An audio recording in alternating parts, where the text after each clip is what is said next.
Hello, everyone. Welcome back, Fem Talk Nation, to another Fem Talk Tuesday. We have a special show for you, so I am not going to delay this.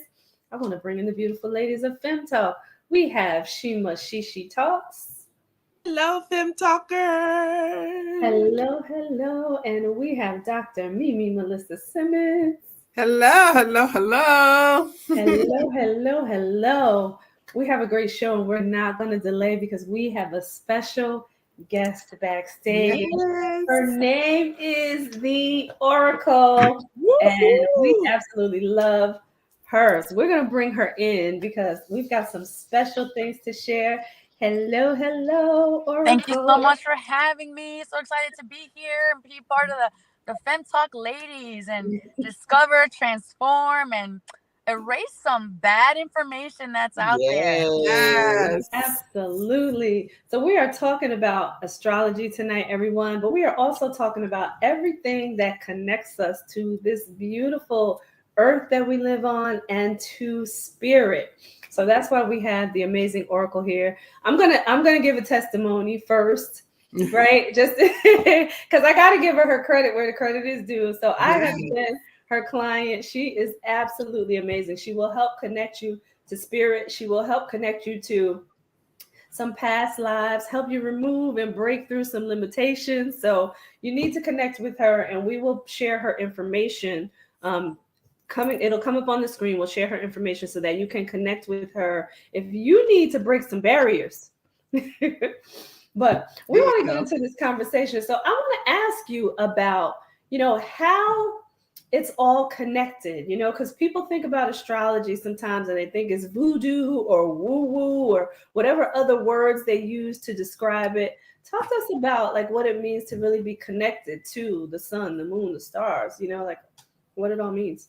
I feel like in our modern day, and we have a lot of nomenclature that talks about this antiquated nomenclature that is referring to these studies, these disciplines and these methodologies as something bad or lesser energy, or you said voodoo or whatever, evil for other words. Right. But here's we have to remember that we humans are still animals, right? We are still part of nature. And for some reason, when we talk about ourselves, we kind of separate ourselves from nature just because we live in something that has a structural foundation. And we forget that we have evolved into the people that we are.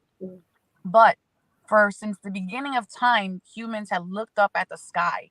It was our first reference point to God, universe, source. This was our first point of navigation. This is how the great philosophers talked about it. We have people like Plato, who did astral projection, and he was the first one to map out the cosmos.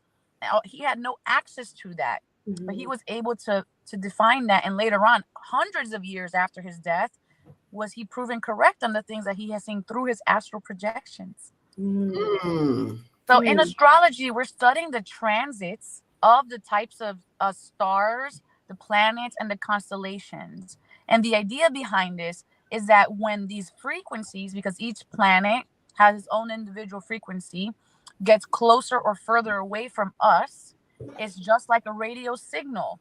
When we're closer to a sound, it's clear. When we're further away from the sound, it's not as clear. And depending on when you were born, you can have been imbued or you can have been imprinted with these types of signals. So just looking at this in a way that it was like the day you were born, there was a song playing on the radio and your mother imprinted that. And every time she talks about the moment you were born, she goes, well, this song was playing. It's an imprint. So you've been imprinted with a signal inside of you. And now people think that just because they know their sun sign, your sun sign is the day that you were born. So like I was born January 31st. So my sun sign means the time of day that I was born is Aquarius. But we have 12 types of other signs that really micro tune or fine tune our personalities and our traits. So people go, oh, well, if I look at my astrology and it says Aquarius, this is you, and I go, oh well, that doesn't really sound like me. It's because that's meant for like the general consumption of people under that sign. It's not fine tailored to the very unique signs that are affecting or influencing you in your chart. So the top three things we can look at in astrology for us to know about more about ourselves. And I recommend, if you're more interested in this, you can check out astrocafe.com. It's a free chart. I'm not sponsored by them or anything. It's just something that I use. And you can look at your sun sign, your moon sign, and your rising sign. So these are the top three. I have to stop you because I heard of the sun sign and the moon sign. What's the rising sign? Never heard of that one before. The rising sign is also known as our ascending sign. And this is kind of like your sign that you're born into, your sun sign, is who you're designed to become fully into, because each sign has a lesson, a soul lesson inside of it. Your rising sign is like your spiritual personality, how people could perceive you. It's like the outfit that you wear when you walk into a room of people. And then your moon sign is how you process things emotionally. The sun, if you think about it, is an activator. It's gives. So this is why your sun sign is that giving energy of what you aspire to be. The moon is thought of to be the thing that governs our emotions. And the ascending is that personality energy. And this is how we kind of like take action in the world.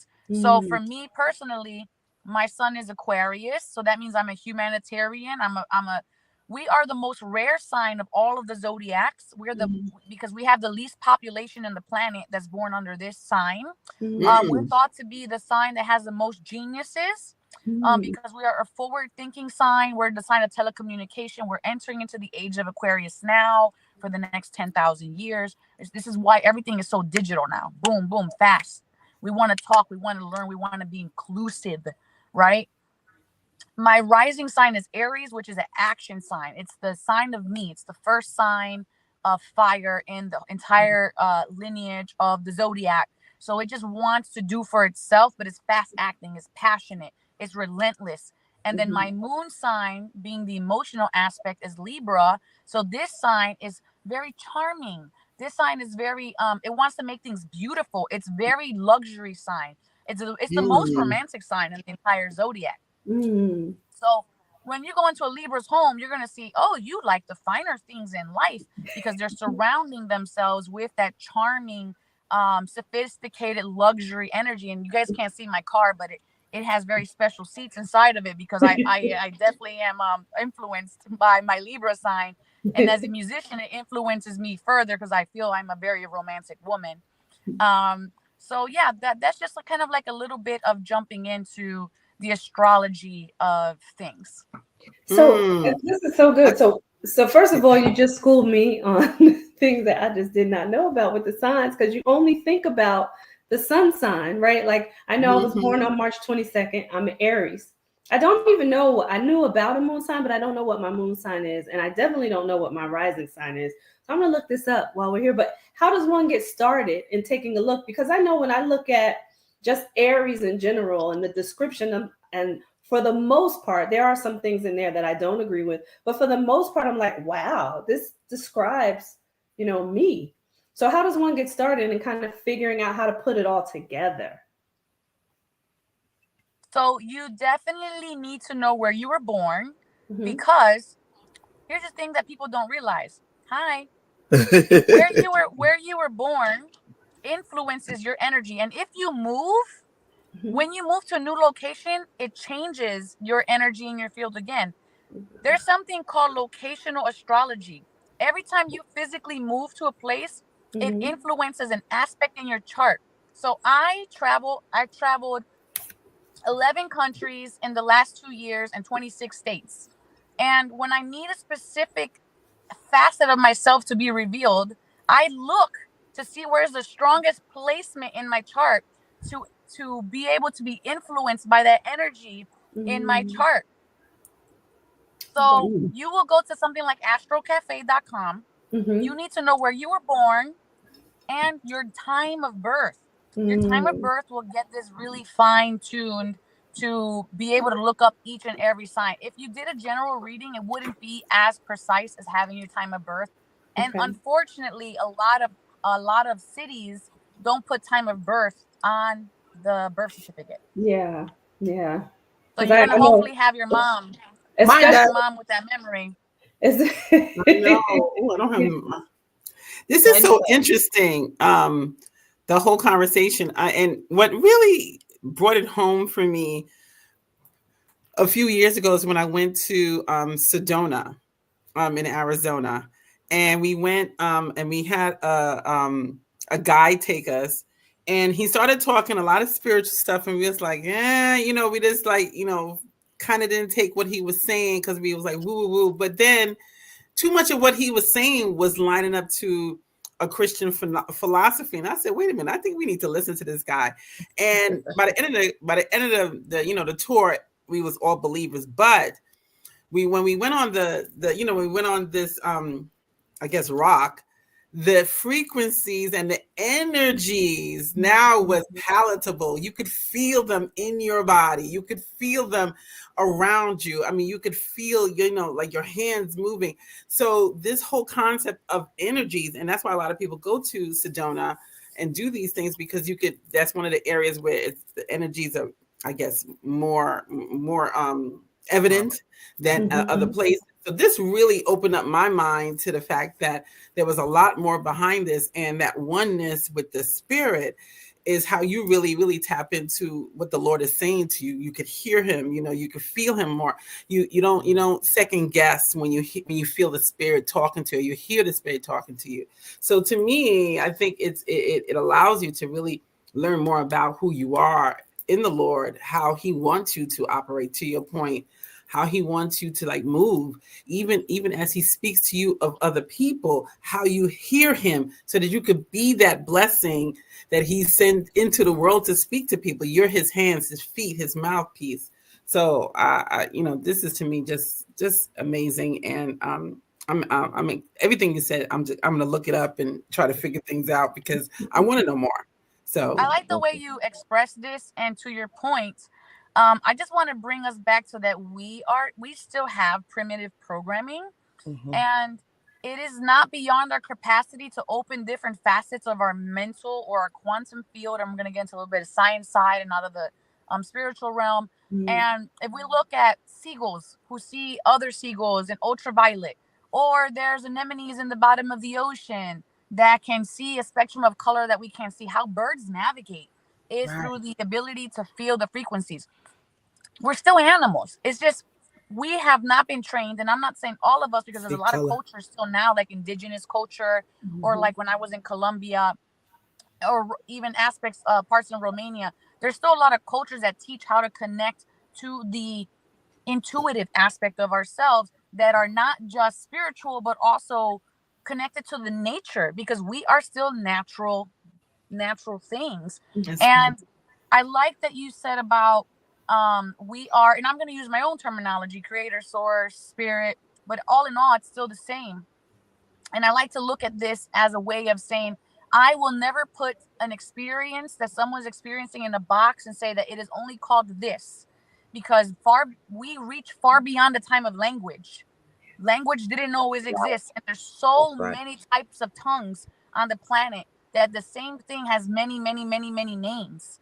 And as long as I'm in a place of non-judgment and receptivity out of love, I will always be in the proper alignment of what that is.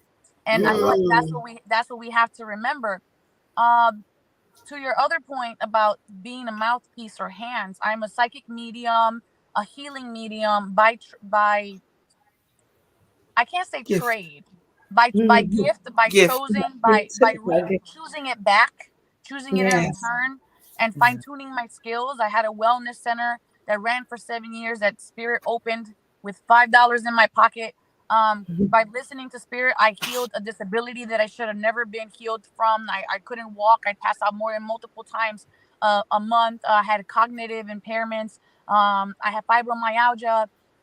So when we're in a space where we're listening, and even some places will say that even meditation is bad or evil, But where is silence and learning about self? When did that become bad? That's Right. only it's a limited belief so that you cannot connect to the God source power that's in you, that's been gifted to you, that everybody has access to. Because the ego wants us to believe that that is only meant for the saintliest of people. That's right. But when we start to look at the saintliest of people, they were just people. Right. Right. They were just We all, that's in us all. It's in all of us. God is in all everyone. of us. Yeah. Absolutely. And I want to share a real quick 4-part story because I've been doing this professionally now for over a decade. I know it doesn't look like it, but it's okay. Not at all. Humble brag, hashtag. And so on Friday, I had a woman call me, and before she could ask what her question was, I knew she was calling about her husband who was unfaithful. She asked me, "Is my husband being unfaithful?" And I said, "Yes, he is." And I knew that so clearly because even before she pressed her question, I saw it. Now, this particular person, his name is Chris. He's a millionaire. We won't give any like real name, and we're gonna call the woman Karen because again, we're not giving a real name. Right. He's a millionaire. And so she says she has spoke to other 2 mediums who did not give her the information that I gave her. So she was arguing with me on the information I was giving her. Now, this is what happened. I told her that he's been unfaithful since her birthday. Her birthday was November. I said, he's been unfaithful since your birthday because of your big argument. Now, this is me giving information. This is not her telling me. Right. So this is an affair that she's having. And she goes, "Oh my God," this is after, "Oh my God, that's exactly when things started changing." And this was her epiphany. And I want to drive this home. I was praying and fasting, and I asked God to give me clarity. And I had a dream that my husband was having an affair. So I started looking. Now she's calling me months later, still looking. Why? Because she's not trusting in in her ask. When she received her miracle, and this is what we do all the time, she didn't trust in her ask. She was doubting it. Okay? Because she went down the wrong avenue and found the wrong woman, didn't get proof. Now I'm talking to her, and she's arguing with me, fine. And I tell her, "You're gonna find the proof you need in the mutual," and these were the words, very specific, "in your mutual bank account." I don't know he's rich. I don't know he has a singular bank account. You have a singular bank account. He's spending your mutual money on these dates. She argues. 30 minutes of arguing with me, which is fine because, I'm $7 a minute. So what difference does it make to me? I'm teasing. It's really $4.50. Anyways, so she hangs up, and the next day, her best friend calls me in the app. And her best friend's like, I've talked to her best friends hundreds of times already at this point over the years, and I didn't know they were best friends. She goes, "I sent her to you because she talked to 2 other psychic who said everything's gonna be fine. Don't worry about it. He's not doing nothing." And she said, "No, go to Oracle because she's gonna give it to you dirty. She's gonna give it to you ugly. She's gonna give it to you raw, but she's gonna give it to you for your transition and for your healing and for your realness and for your clarity." Okay. So now what is this other? We need to give her a second name to not confuse. Let's another name other than Karen. Let's just call her Maria. So Maria, my continuous client, says to me, "I know her husband's a bad person because 7 years ago he put something in my drink and he raped me." Oh And my God. I never told her. I never had the courage to tell her. Oh wow. This conversation goes on for 20 minutes because this was the first time she ever verbalized it. That's the second part of the saga. Day 3. It is now Saturday or Sunday. Day 3. I get a phone call from a number that looks familiar, but the voice is different. The app tells me when someone calls me because it shows a number how many times they've called me. So I answer the phone, and it's Chris. And he says, "Am I a bad person?" This is the first question I get. So now I'm witnessing inside of Chris that he's acting out of anger towards other people because he feels like he has power and that he has entitlement. Is this a bad person? Who am I to say someone is bad and who's someone good? Can I say that someone is reckless? Can I say someone is entitled? Can I say someone's empathetic? Yes, I can. Right. But I'm not here to judge anyone. You're asking for clarity. Mm-hmm. So, right. After a few minutes of me giving him his reading, I hear a woman in the background. She starts yelling and she grabs the phone and she goes, Oracle, this is Karen, Chris's wife. I played the reading that you gave me. He denied everything. But I went into the mutual bank account and it's all right here, Oracle. I found all her information. I know what she looks like. I know where they've been.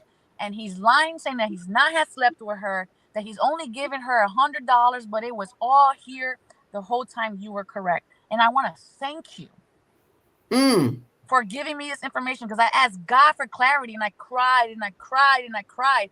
And nowhere to be found was this clarity, but it was. She just couldn't accept it. Yeah. So now they're both on the phone together, trying to figure this out. We hang up. Final part of the saga, part 4. The best friend calls back. What did we name her? Maria. We named her Maria. She says, hey, I wanted to give you an update about my friend and her husband. I said, okay. And she goes, the husband has now been indicted by court. A woman is standing up because it's claiming that she got raped by him. The friend, the Maria, never said nothing. 7 years later, another woman is coming up to say that he has been raped by the same man. Wow. Yet his first question was, am I a bad person? Am I a bad person? He needed somebody to tell him he wasn't. To appease his ego. He needed to be heard, but he never heard those words from me. Exactly. Yeah. Exactly. Wow. So this is something that is an unfoldment of something bigger. Right. This is, and someone who's speaking from a place who also has been betrayed in my life, and I'm sure some of other women that are here probably can attest to that, knowing that feeling too. Yeah. Right. That lunacy that comes in after, and the disbelief of your grief from someone who's supposed to love you doing something like this. But this could have saved other women. This could save this woman. And we can all be instruments for other people. But to get even to this point of being able to speak to this woman, it took me a lot of confidence in my gifts for this woman to argue. Exactly. She's hurt. She's angry. She's yelling. It's coming at me, but it's not. I can't take that personal. Right. The 4 agreements, I cannot take this personal because it's not mine. Yeah. That's right. I'm just here to reflect the mirror back. Yeah. And it happens more often than not. Wow. I think that's the best part of it. The reflecting the mirror part. Because everybody wants to harp on, where she's getting this information. Oh, it's demonic. Oh, it's psychic. It's this, it's that. Is it really? Or is it just reflecting the mirror back? Yeah. Yeah. And having somebody confirm some things that you already know. That's one thing I've always learned, is that a lot of especially when people are, to the same point, I've many times gotten, information from God that I spoke to somebody into their lives. And when you do that, it's not a surprise to them, and it shouldn't be. I've learned is that this is something God had already given you. You had already heard about, like you said, it should be a confirmation, because you should know who you are. You already heard these things, saw these things, felt these things. So when somebody speaks to you, it is not that fight that you mentioned, Oracle, was her, like you said, not wanting to believe what she already knew. Right. There were signs, there was information. She prayed about getting it. That's another thing. A lot of people say, God, I want to know the answer. God, I need direction. God, tell me what to do. And 9 times out of 10, they hide the fact and try to tell them something different. Trust the niggle. Trust the niggle. Trust your intuition. When you're asking for clarity, you're only not going to believe it when it doesn't conform to your agenda or the conformity of your life or the comfort that you are in. And mind you, if you're asking for clarity, it's because you are already uncomfortable. So how much suffering is enough suffering before be made in the life that you want to live, the life that you want to lead? We have to drop off the bags in order for us to be propelled into the future that is being held against it's being castrated, it's being suffocated, it's being held in captive until we're ready to let go of a belief, a limitation, a person, a situation. And that's when we can become the best version of ourselves. It's not a punishment. None of it's a punishment. It's an opportunity to love through it. It's an opportunity when we ask to learn how to forgive, when we ask to learn how to have patience, when we ask to learn how to strengthen. You're asking to be led through those tests. You're literally manifesting those things into your life to prove to yourself that you have capacity. Yeah. Oh, I love that you use that word capacity. Yeah. That was a whole preach word right there. I know. A whole preach word. Oh my gosh. Listen, I wanted to ask you about, because as you and Dr. Melissa were talking, I was thinking about how people even tap into, like, because people have their own gifts, right? Like, how do they tap into their gifts? And they may have known their gifts before and maybe, it's suppressed, but how do they tap into that? Like, and how do they, this is a two-part question.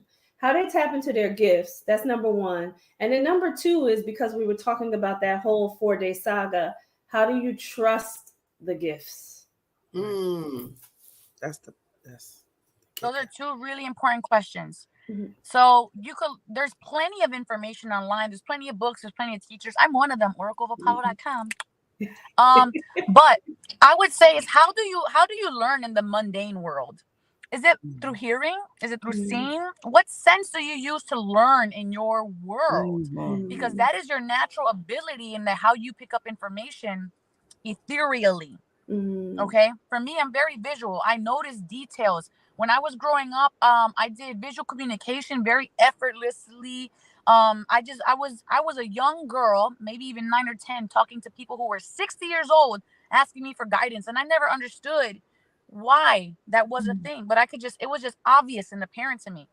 There are things in people's lives that they're just naturally structured to, and if you sit in the silence or you follow curiosity, let curiosity be your superpower, man. Like, don't limit yourself. The world's too big, experiences are too vast, there has been too many footsteps behind you for just to be in this little box of belief of only it can be this way. The moment you conform to just a very small tunnel vision of structure, you've lost the ability to savor a million other spices in life, Yeah.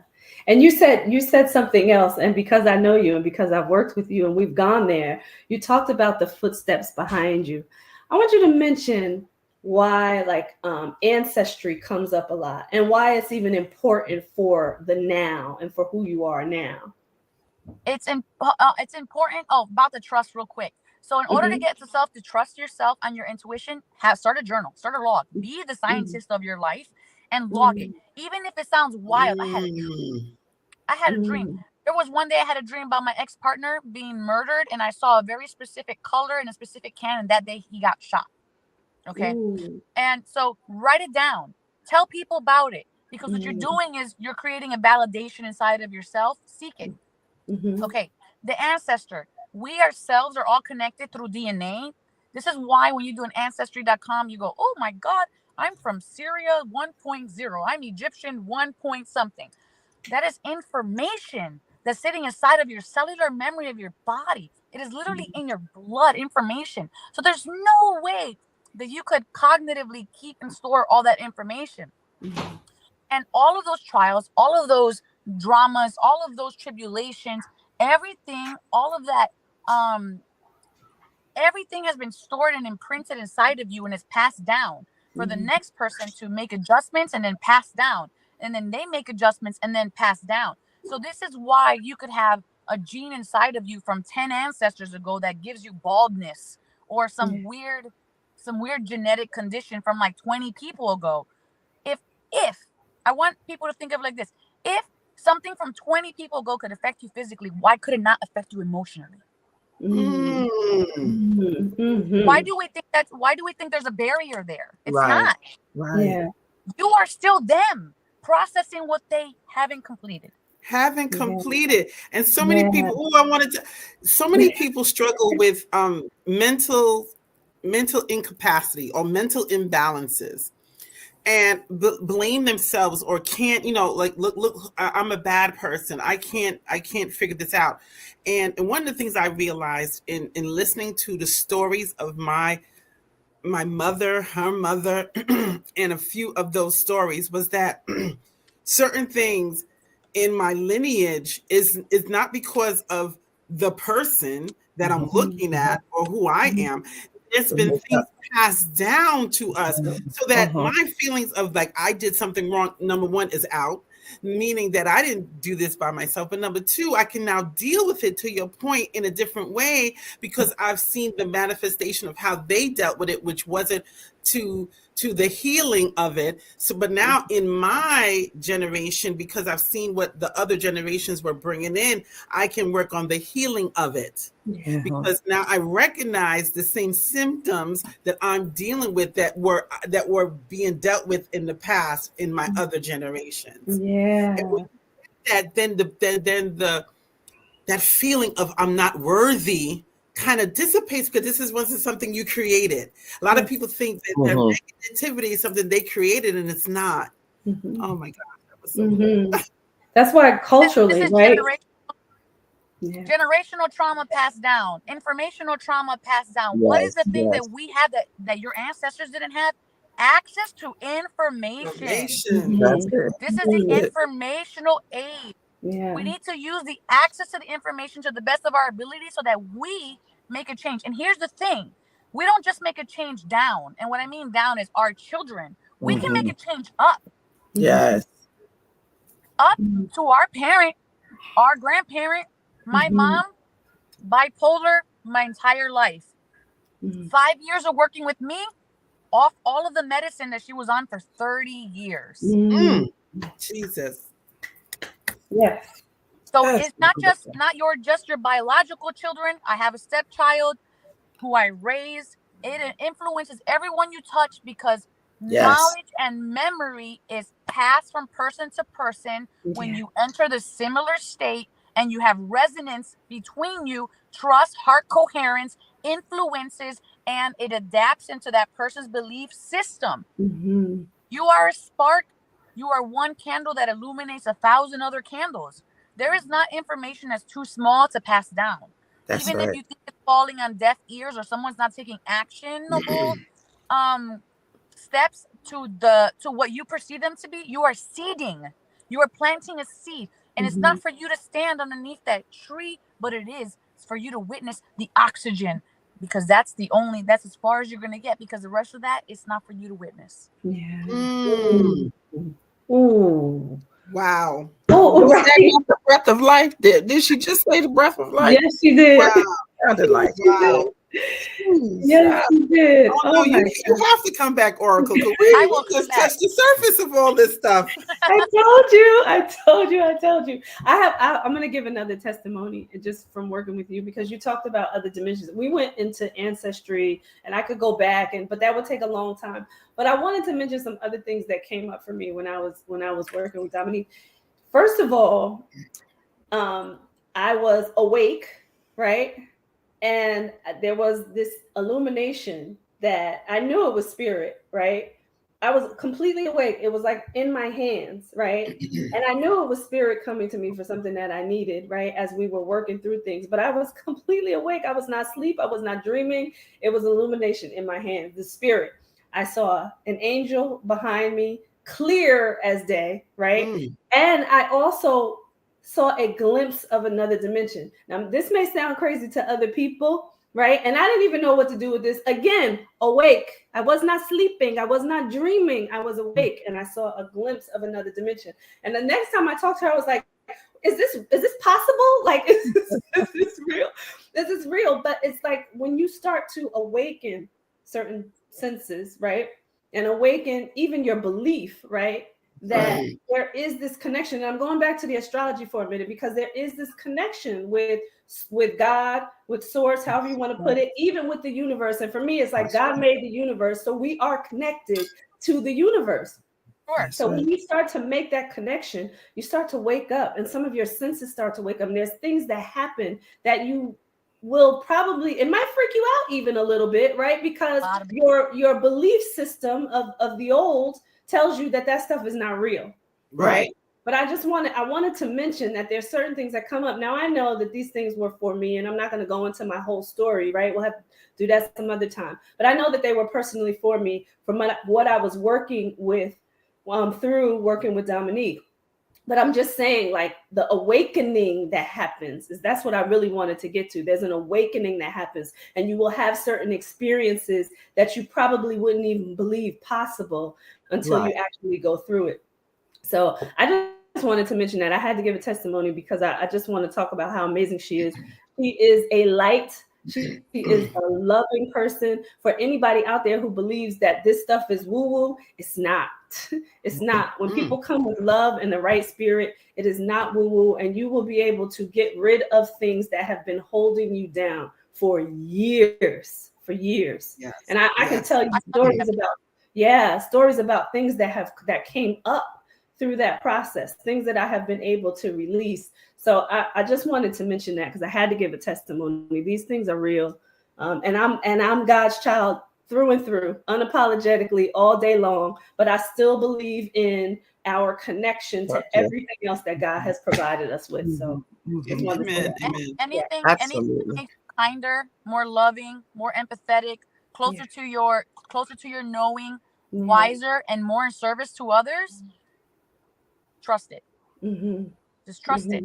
Sounds like the gifts of the spirit to me. It sounds like the gifts of the spirit. You know what I'm saying? When you know the gifts of the spirit, that's what she just mentioned. Yeah. And understanding what those gifts mean. It's like, if you don't, do you believe in gravity? Gravity holds us down in this earth. It's the energy that comes from the sun to keep us grounded here in the earth and create, and it keeps the atmosphere where it all is. Yeah. If you could believe in gravity, why can't you believe in all these other things that have that same energy, the atmosphere gives us? Of course, right. That's right. Oh, I love it. I love it. I think we have to take a commercial break. We don't want to. I know. But let us know if you are staying around, because this is so good. This is so good. So we're going to take a quick commercial break, everybody. We'll be right back. Stay tuned. Don't go anywhere.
And we are back. Here we go. And we still have the beautiful Oracle here with us, giving you a word, everyone. So we've been talking about astrology, our connection to the earth, the moon, the sun, the stars, the universe, spirit.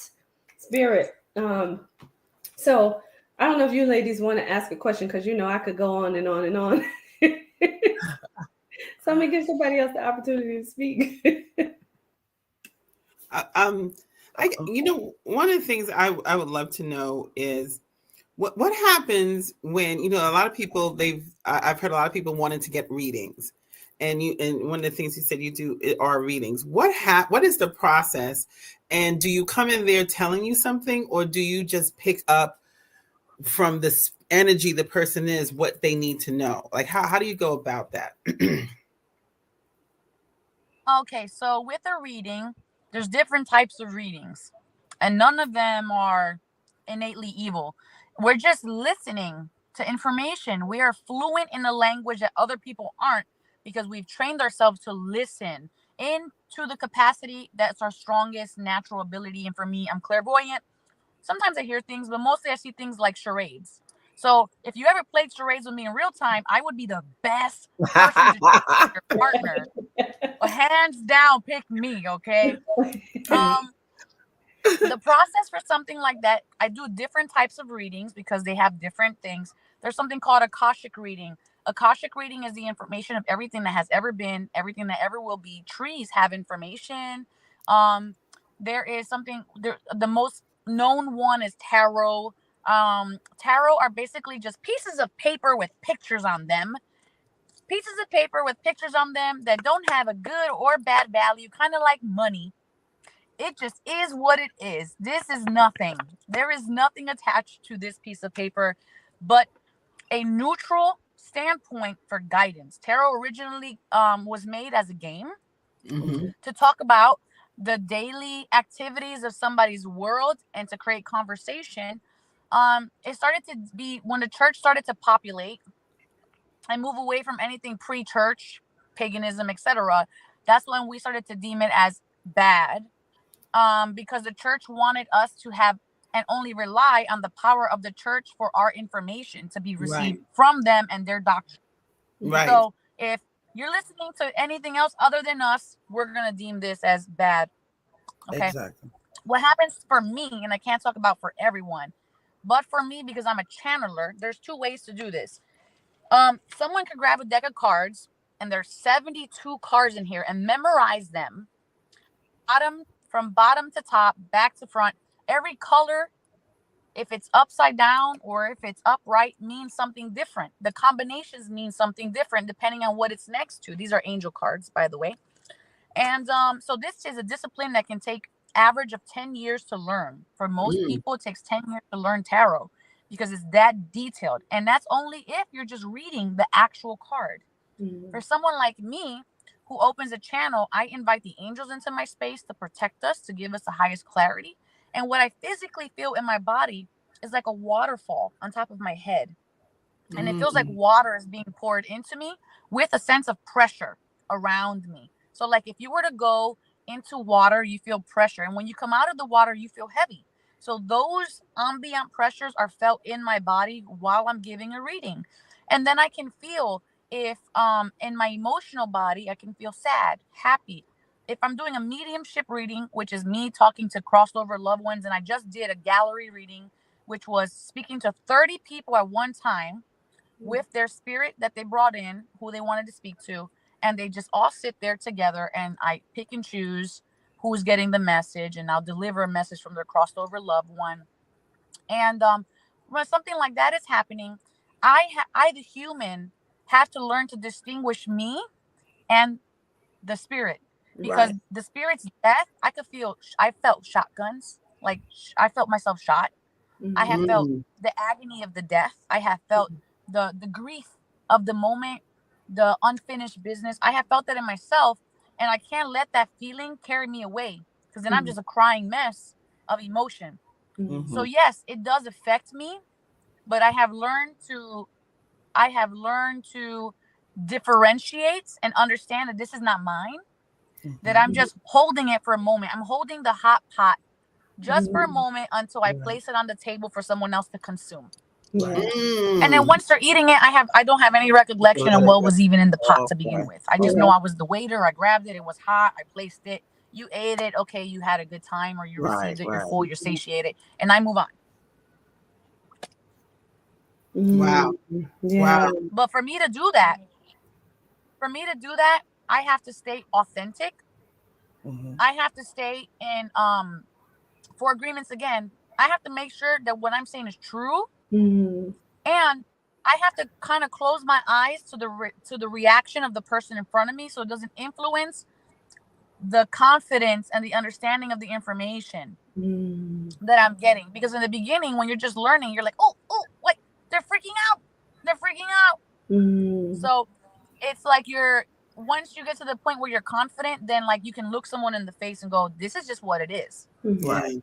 and not be swayed. So I've read people that I've never seen. I've read people I've never seen their face through text messages. I've read people on internet live where I have not seen them. I was going to ask, was there ever someone you refused can't do a cold to work with? People can, you can do a cold reading. You can't do a cold reading of somebody you can't see. Wow. And she just asked, is there anyone that you ever like refuse to read or do? Yeah. Have you ever refused? Yes, I have, because they were inviting a very dark energy into the space. And I said, absolutely not. That's not me. You're going to go somewhere else for that. Wow. Yes, I have. Yeah. Because, and you could feel, even if I had never heard the name before, you could feel the heat in the room. You could feel scents. I smell a lot of times. You could smell things. You could feel like pain on your skin, and inside of you it doesn't feel good. And it's a different not feeling good. It's a distinguishment between you go to the gym and you hurt all over, but you know it's a good pain, versus I need to go to the hospital because I hurt all over and this is a bad pain. Right. I'm a color person.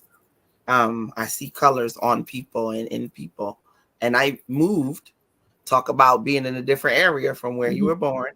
I moved and I was working in Atlanta and walked into this cafeteria that I walk into every day like it's nothing. But this day it was black, completely black in there. And before I could even step in the door and I pushed the door in, I was like, ooh, there's a lot of hell in here. I just didn't go in. I ate at my desk. I couldn't. And the next day I went in, the windows, and mind you, it's completely covered with windows. The sun is always shining. That day, everything was black. And I was like, that could have been me, but it was enough for me to say, I don't need to be here. Yeah. I don't need to go in there. And that's you trusting your intuition, because you were seeing the negative energy in the room as the color black. And that's important. That's important to trust it when you see it. And it's so bizarre, and it's so left field, and it's so like, whoa, it's catching your attention for a purpose. Yeah. It's like that pain that you just like, whoa, that's really getting my attention. What is that? Right. Be so curious all the time. That is like, I feel like that's my superpower. And like, really, that should be the embodiment of everyone. Tap into that child state and just question everything, not judge it, not judge it, not limit it, but question it. Yeah. And then question your capacity to be within that space. That's right. And talk a little bit more about that before we close up, because you said that before too, your capacity. Talk about why that's important. Your capacity. Our capacity is very important because we have a limit of how much we can regenerate our own energy. Okay. And we give energy by work, holding space for people to vent to us, our own dramas that are happening in our life. And the more stressors that we have, it's kind of like a buoy. If you could imagine a buoy sitting in the water, every time we have a stressor, we push the buoy down. Okay. And this limits the amount of joy that we could take in. And then we keep pushing down and pushing down. And so we're living a life in servitude and not in service to something, for something, for tit for tat, instead of living an authentic life full of joy and living in a space that feels good and pleasurable. And I'm not saying to the extent of addictions or anything. I'm not talking about that kind of pleasure. Pleasure in existing, pleasure in gratitude, pleasure in love. Right. Yeah. So this is why we have limits. We have to trust the limits of where we're at. And we get so conditioned that when we're tired, push through. We get so conditioned to go, oh, I still have to go pick up Billy and then do this and do that and do that. And we reward ourselves with rest as a reward. Right. Rest is not a reward. Rest is a priority. Yeah. Mm. Amen Mm. to that. Oh, there's so many things I want to ask you, and we're getting close to the close of the show. So one quick last one. How do you, for yourself and even to tell other people, how to I guess kind of like cleanse yourself in order to have the capacity that you talked about to be able to receive what comes next, like for the next day? How do you cleanse yourself? This is a multi-part thing. First of all, it's acknowledging when you have reached the capacity Mm-hmm. and letting people, that person that's calling next, go, you know what? I always want to hear your story and I want to be there for you, but I don't have any more space for this today. Mm-hmm. It's acknowledgement. Mm-hmm. Because you doesn't matter how much you clean if you just keep the machine Right. going. Right.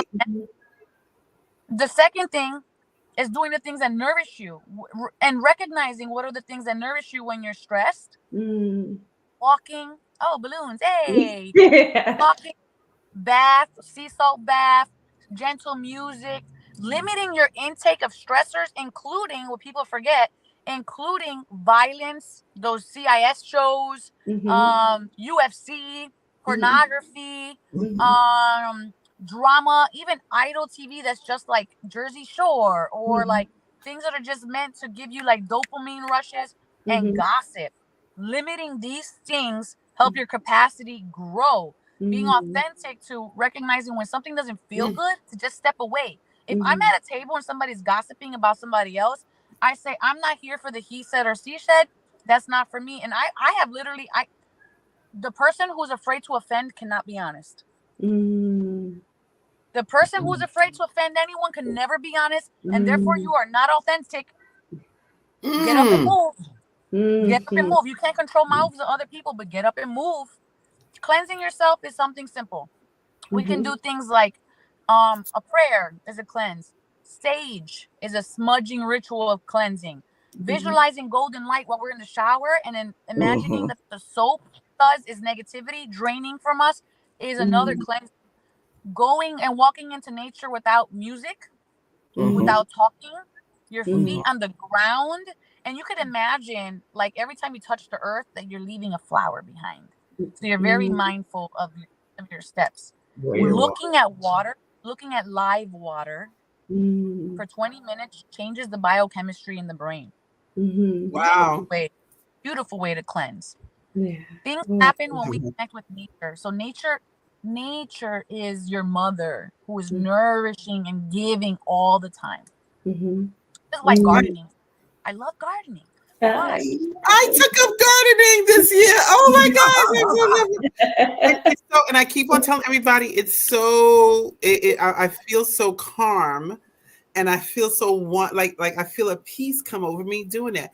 But for me, everything you were saying, all I kept the last few minutes, all I kept on hearing was think of things that are lovely, that are true. Scripted, what God has told us to already think of. Think of these things. The cleansing, the peace, the joy, and clear your mind. These are things, and that's why when you open your mind to everything you just said, and then you look at what the Word of God is saying, you will see the oneness in everything. You will see that God is here in so many different levels for you. If you don't, if you limit yourself to what man says, you won't ever receive nothing that you just said, and the witness of the truth you just gave. Yeah. So. Amen.